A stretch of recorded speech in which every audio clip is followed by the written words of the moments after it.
Hey everyone, my name is Jacob Hayes, and this is the 12th annual Yu-Gi-Oh! Tournament that we've done here with the Yu-Gi-Oh! Bros as part of the 707 squad. Before I get into the deck profile, I played Dogmatica. I want to do a few shout-outs. Thanks for Nathan for panning over the armada that we've built over the past few years, starting with, of course, good old Yu-Gi Bus. But shout-outs to Nathan, who's behind the camera, for lending me several of the cards to help play this deck, along with Aiden Carpenter, who the three-time champ, actually the four-time champ, 3 times in a row. He is in Australia right now, and I wore the shirt because he gave it to me, and as well as part of having him here, even though he's not physically here with us, that we were reminded that we miss him, and it's fun that he wasn't here to do it with us. So good for him that well, I didn't necessarily play like Aiden would have played for today. I did not do particularly well, but that's okay. I made a really cool deck, one that I put a lot of thought and time into. And as with most things, sometimes if you do too much of a good thing, it ends up being a bad thing. And so I probably put a little too much work in the kitchen. And so this is what we came up with. But basically we're playing pure Dogmatica with a bunch of variations and engines and things that I think could work, but just need a little bit of tweaking. So this is how we start. Of course, standard. With any Dogmatica builds, you're going to play 3 Ecclesia. Playing the Maximus and the Fleur-de-Lis seems like an appropriate thing to do. The reason why is because you don't need multiples of these because you can search them, and if you have multiple of them, you brick. They're cards that aren't progressively getting your game, so if you have multiple of them, you really just need 1 and 1. I could see a second Fleur-de-Lis just for the effect negation piece, and then it gets big pretty quick because if its effect gets to 3,000, but that's pretty standard. It's only 5 of the main deck cards. Oh, and I should mention 60 card build. And maybe that's problem number 1, but 60 cards to start. Next, the 2 ritual monsters. Albazoa, of course, the big boy, 4,000, 4,000, and really the boss monster of the deck in the win condition. And then with White Relic, it's easy to immediately put immense damage on board. And White Relic's also summonable off of, or not summonable, but searchable with pre-preparation of rights. Then, for really probably one of the best cards of the deck is 3 Gen and 1 Ken. What's awesome about this engine is it automatically gives your opponent a monster that gets an activated effect, which is also makes another spell card that we play later live. And because of that, your opportunities open up in a really immense and unique fashion. So really cool engine. And just getting the 2 cards, you draw 2, discard 1, you see 2 cards further into your deck. Really cool engine. So 3 Gen, 1 Ken seems pretty standard as well. And then moving into maybe some other unique things, we'll put all these together. We'll play 2 Fallen of Albaz, that's for the branded engine, and then with that, a bunch of other cards that fit into this category.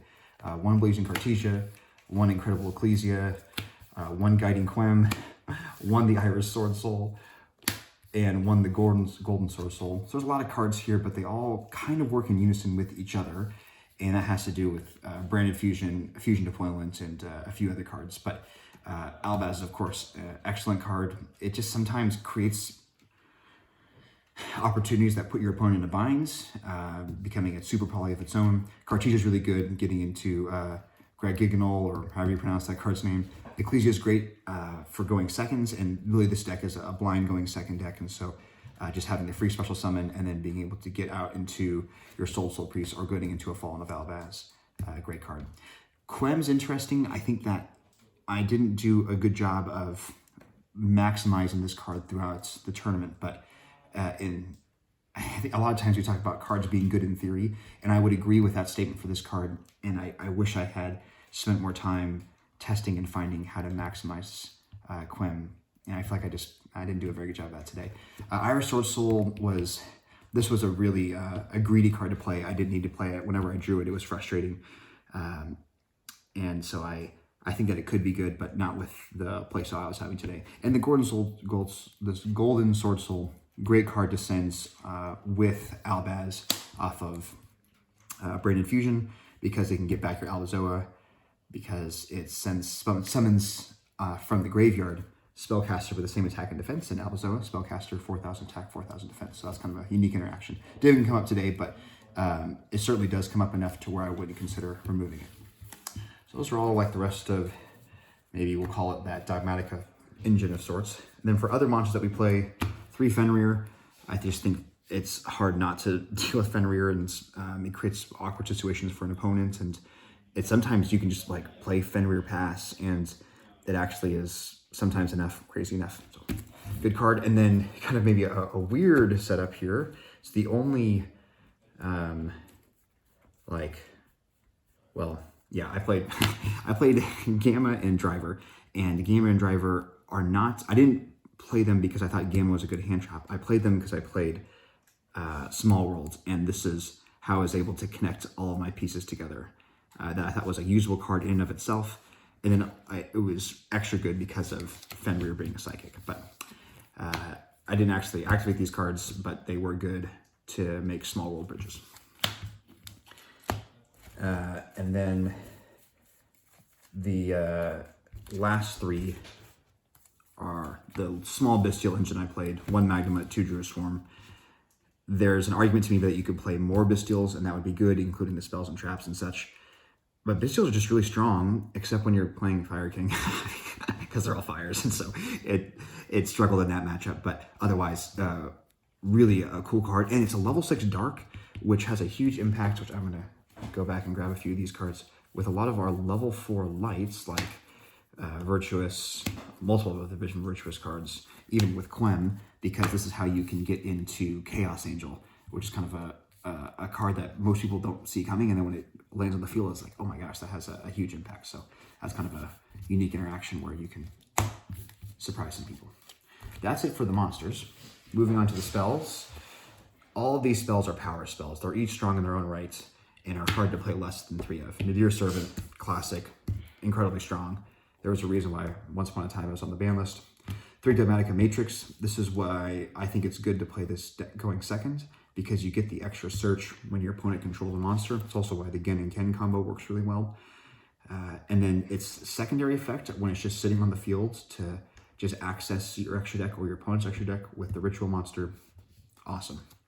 In connection with those, we play 3 Pre-Preparation of Rites. I would consider cutting this card if I was to cut the White Relic, because you can't search Alpazova with it. I also think, though, that when you just activate Pre-Prep as a card in your combo, it's just such ash bait and really any negate bait, because no one wants you to see the what you reap off of searching for 2 cards that are known cards, almost like a better pot of greed, right? And so I played it just with the thought that it may not actually help me a ton, except for the fact that I'm getting rid of a negate that I wouldn't want to, say, have my Matrix get negated by, or my Nadir Servant. So it almost was a little bit bluffy of sorts, but it's when it did resolve, you get to search Relic, and then here we'll move on to the ritual spells. You search Dogmatica Macabre, or however you pronounce it, and you can search it because it actually says White Relic in the text. You could also do it with the other ritual monster that I'm playing in the side deck, which is White Knight of Dogmatica. Dogmatic Calamity is, of course, the one that is the best, because you don't have to worry about a setup in the graveyard, and so you can send from your extra deck. And if you want to summon Albazoa, you send Despia Lulu La Willith, or something like that. But excellence. And I almost would consider playing a second one of these, especially in the 60 card build, but that's a worthy of discussion. But the 3 worked out just fine today. Then for others, we'll call them starters, 3 Small World, just so I can get access to Ecclesia, access to Gen, access to, even if I need to get access to like say it was kind of a wonky hand and I just needed to get access to Fenrir, we could do it that way too. So I thought there was a lot of versatility with this card, and I think Small World is just a really cool card. And I think I probably didn't need to play it, but I wanted to play it, so I played it. In that same category, Reinforcement of the Army, strictly to search again, and it has no other targets, and it's probably an unnecessary card, but again, I think Gen and Ken are such powerful cards that I wanted to like guarantee as often as I could to see those in my opening hand, so I thought it was worth playing. Then, continue to move on with our spells. 3 Branded Fusion, like I mentioned earlier, and then with that 2 Fusion Deployment. Both of these in tandem work together to force your opponent to do something. And really, if you start working with this stuff early, your opponent thinks you're on Branded, or maybe some variant of Branded, and then suddenly you drop all the Dogmatica stuff, and it really blows things out of the water. But fusion deployment, you summon the Albaz, you can summon the Blazing Cartesia, and immediately apply pressure when you otherwise wouldn't have been able to. And of course, Branded Fusion is Branded Fusion. Excellent card. The best spell card in the deck, bar none, is Triple Tactics Thrust. This card's insane, and the reason why it's insane is because of getting Ken, or just going second, generally speaking. Your opponent activates a hand trap, your opponent activates any of their monsters on the field, and especially if they have monsters on the field, suddenly you're getting to add any normal spell card from your deck to your hands. And as I've already gone through, these are all, the Dear Servant, Power Spell, Branded Fusion, Power Spell, if you want to get the Fusion deployment, for sure. Small roll if you need to get to that. And then, further in here, we'll get to, you can add Talent, which I only played one of because you could just search it off of the Thrust and it worked out just fine. You can also search, and these are kind of like the really powerful going second cards, Ultimate Slayer. Ultimate Slayer is insane. It consistently plays well, and it's kind of a forgotten about card. It was super hyped when it was first announced and was a really expensive card, then it didn't see much play, but it can't be responded to, and that's really in unison with Ultimate Slayer, the other cards that can't be responded to that I played for going second, which is the Forbidden Droplet and the 3 Super Poly. These cards together, like if you open one of them in your hands, you're already in a really good spot because your opponent can't respond, but then you tag this, say, with also the Fusion deployment, or maybe you even have one of this and one of this, you're breaking a board really easily. And then because you have super powerful spell cards, again, like Nadir Servant, like Dogmatica Matrix, wherever that card was in this deck, you get the idea, where you can create so much efficiency after breaking your opponent's board with really powerful cards like this. Not always does that work, but that was at least the theory behind the deck as I was building it. So that's all of it. That's 60 cards. And there's, I think as you're talking about, like, he's talking about going seconds, but it seems like Gen and Ken would be better for going first and such. And so that was some of the mishandling of how I built it. For the extra deck, Albion, Titaniclad, Mirror Jade, and this dude, Dust Dragon. This is like the branded package, we'll call it. I think it could have been better, or should have been better, to play a second Titaniclad, but this extra deck is so tight, and I made it too tight based on how big the extra deck and how many cards were in it. And so this is certainly up for debate and should be questioned, but you definitely need to play at least one Dust Dragon. You only need the one Mirror Jade, but certainly a second Titaniclad, or maybe even you play a Lubellion on there. That's worth messing around with. So those 4 there. Then for the Super Poly targets, Muddragon of the Swamp and Garura. Garura is also good because it can be a card that if you just need a draw or something strange with, like, often a Dear Servant or whatever, it works for that. On top of that, level 6 Dark, which means that you can, when you summon it off a Super Poly, if you have just a random Dogmatica Ecclesia or one of the Incredible Ecclesias, something you can just make Chaos Angel. And I thought that was a really cool and unique interaction that did actually come out. And then for the last fusions, or the ultimate Dogmatica extra deck cards, Elderly Entity, Entis, the #1 send off of any of the cards that sends to grave in order to get the extra pop. It's almost worth playing 3, but again, the extra deck's so tight that 2 is going to be good. There's the Despian Lulu Walilith, I think that's how you pronounce it, that you send in order to summon the Alphazoa from the extra deck. And then it has the effect that when it's in the graveyard, at the end phase, you can special summon a spellcaster, a light spellcaster, with the same attack and defense, which means you can get into your, it could be Iris Soul, Sword Soul, but more often it was your Blazing Cartesia or your Guiding Quem, which is a cool effect.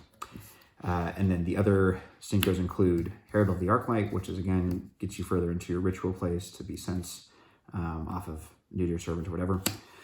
Golden Cloud Beast Malong, which is awesome. You can send that off of Gragonol, which I'll pull back up here so for reference. And that's what, so you can summon to send, and then you get to get the bounce. This is a really good card, and one that it's almost maybe even trying to find space for a second one of that. The other synchros include Chaos Angel, and maybe I was coping a little bit because there weren't like a ton of cards in order to make this, but Chaos Angel in and of itself is just such a powerful card that I thought it was worth including. And then lastly, Cyframe Lord Omega. I did play the Gamma and Driver not with the intention to summon it, but rather you use Frame Lord to or Omega to circle back all of your extra deck cards. And I think that's a valuable tool. And it's not something I end up using today because just the nature of how the duels went, but it's a good card for that effect. And there are opportunities because you have cards that are tuners that, like I showed earlier, that you can actually just hard summon this card and mix for unique scenarios that way. The last two cards are one Mirror Logic Aggregator that you can send with the Ultimate Slayer, and also has its own unique good effect if it needs to just be sent off of any of your serve and play. And then the Salamangreat Great Mirage, which is how you work with Gen and Ken, because if you summon Gen and Ken and you can link away, if you have access to Dogmatica Ecclesia, you just link away the Gen in order to get into this, and that allows you to special summon the Ecclesia because you normal summon the Gen. And also, if for whatever reason you need to get rid of a link monster and this was still in the extra deck, you can do it that way with Ultimate Slayer.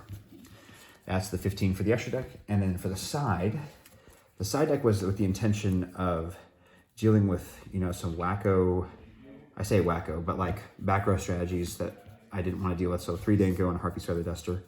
Harpy's Feather Duster searchable with the Thrust. And then Danko's Danko. Come on. You gotta love that. One Call by the Grave, that was when I knew for sure that I was going to be going first, so I got to choose to go first. And same thing, I mentioned having the second Fleur de Lis, well, that's the one that's right there. Another interesting card, Dogmatica Ashian. What's unique with this is how it interacts with the 2 Dogmatica punishments I'm playing, and that basically this allows you to recycle punishment again and again and again, so you always have something going on. And it allows you to recycle other Dogmatica cards too, especially the ritual spells. And I thought that in a grind game, which I thought would happen more often if I went first than second, because if going second, you try to end the game as fast as possible. But going first, you're trying to set up a board that might get played into. It's not perfect. And I thought that would be better playing first. That specific interaction didn't come up, but I think that how it interacts with punishment is quite unique and pretty cool. And the last Dogmatica card I played was White Knight of Dogmatica. The reason why I played in the side deck is because of a really cool interaction that unfortunately I was never able to resolve today, but you use the White Knights with citing in Albion the Sanctifier Dragon. What you can do is, if you can find a way to get White Knight into the graveyard and you can summon Albion, you can Albion effects in your opponent's phase to summon the White Knight to your opponent's side of the field, and the White Knight's effect is that monsters can't be special summoned from the extra deck. So you end up extra deck locking your opponent in kind of a unique way, and it's not gimmick puppet lock or anything like that, but it fits within engine. I thought that was a cool interaction. And then the last cards for going first is the Schism with the 3 necessary shoutout fusions in order to get there. And the thought was that if I'm going first, I want to really make sure that my opponent can't do anything particularly oppressive. Like, I want to be the one oppressive if I'm going to be going first. And you combine this with summoning an Albazoa, or even like there's hands where you can do all of this, where you can get to the Schism to get to Winda, you can get to Sanctifier Dragon to send the White Knight. Of course, that's assuming you don't get interrupted, but you can really get some cool going first boards. But again, I wanted to have the surprise factor of going second, and that's where the confusion went in, where it went up to 60 cards, and I'm really playing too many cards in order to make anything efficient or good, and that's all right. That is it. I think when it comes down to deck building, and maybe some things that I've learned, I think it's really fun to deck build. It's fun to sit down and look at cards and think, okay, how do these work together? What solutions do I want to solve? I think that's the beauty of Yu-Gi-Oh! Is this really intricate puzzle that it's almost like that game maybe that you've played where everyone's in a circle and you reach and you grab the hands of other people in the circle and then you have to untangle yourselves. In many ways, playing Yu-Gi-Oh! Feels like trying to untangle that circle of people. And in building this deck and trying to figure out, okay, how can I do that and breaking other people's boards, I really had a fun time with that. And the deck I built did not do a good job of that. And so I could be frustrated, like, dang, I wasted all this time. But in reality, I ended up learning a ton about the game of Yu-Gi-Oh! And how I would want to progress forward in deck building. The other thing I learned is it's so much more fun to set for and pass. But I think, shout out to Nathan and all the work that he did playing Dynamorphia. That's I was watching him over on other tables thinking, man, I wish I could be doing that. But that's all. Thank you so much for watching. If you have any questions, put them down in the comments and I can explain anything of my deck choices. Really a lot of The inspiration I got from this deck is from a YouTube channel called Rebirth of Xian. If you get a chance, I would suggest looking that up and looking at his work. He got 34th at the most recent WCQ, and in maybe Austria, I think is when that was, or where that was. And he was incredibly helpful in just watching his profiles to get an idea of how the Ritual Dogmatica deck works. So I think that's all. Thanks again for watching, and keep making it happen.